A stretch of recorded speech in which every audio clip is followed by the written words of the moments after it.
ఓ viewers, ఈరోజు ఈ lunch ఏమనుకుంటున్నారు ఫ్రెండ్స్? ఏంటితో చెప్పనా? ఫస్ట్ రైస్, కాకరకాయ స్వీట్ ఫ్రెండ్స్. ఇది షుగర్ అయినా వేసుకోవచ్చు లేదా బెల్లంతో చేసుకోవచ్చు ఫ్రెండ్స్. ఇది వచ్చేసి పచ్చిమిరపకాయల పచ్చడి ఫ్రెండ్స్. ఇది ఏంటిదంటే గోంగూర పప్పు ఫ్రెండ్స్. మామూలుగా ఉండదు ఫ్రెండ్స్. మూడితో తింటే కలుపుకొని మొత్తం మిక్సింగ్ కొడితే మామూలుగా ఉండదు అసలు. కాకరకాయ స్వీటే వేరు ఫ్రెండ్స్. తింటే అసలు స్వీటు ఇది కాకరకాయ కొద్దిగా చేదు కదా ఫ్రెండ్స్.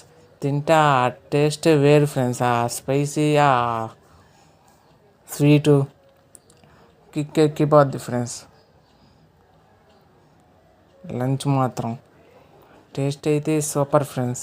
లైక్, షేర్, సబ్స్క్రైబ్ చేసుకోండి ఫ్రెండ్స్. మన ఛానల్ ఇంకా సబ్స్క్రైబ్ చేసుకోకపోతే